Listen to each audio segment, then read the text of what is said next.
อย่าไปสนใจคำคนพี่น้องเฮาแย่ย้อนคำเขาบ่ได้แย่ย้อนคำคนอย่าเอาเจ้าของไปเปรียบเทียบกับผู้ใดอย่าเอาผู้ใดมาเปรียบเทียบกับตัวเฮาเป็นเฮาบ่แม่นคนอื่นขนาดเกิดก็เกิดจากพ่อแม่คนละคนกันบ่มีความจำเป็นอีหยังที่เฮาจะต้องเอาเจ้าของไปเปรียบเทียบกับคนอื่นเฮาเฮ็ดซ้ำนี่ก็อยู่ซ้ำนี่เฮาเป็นซ้ำนี่ถ้าเกิดว่าเฮาเอาเจ้าของไปเปรียบเทียบกับคนอื่นเฮ้ยเป็นหยังเฮาคือบ่รวยคือเขาเป็นหยังเฮาคือบ่เก่งคือเขาเป็นหยังแบบนี้เฮาคือบ่ได้คือเขาทุกตลอดบ่มีความสุขเลยถ้ามัวแต่เอาเจ้าของไปโจมปักว่าคือบ่ได้คือคนนั้นคือบ่ได้คือคนนี้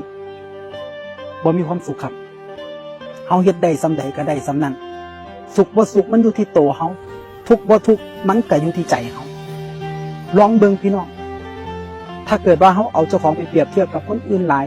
บางเทื่อก็เป็นการด้อยค่าเจ้าของว่าเฮ้ยเป็นหยังเฮาคือบ่เก่งคือเขาคือบ่รวยคือเขาคือบ่มีคือเขาคนเฮาเกิดมาในครอบครัวที่ต่างต้นทุนกันต้นทุนบ่ซ้ำกัน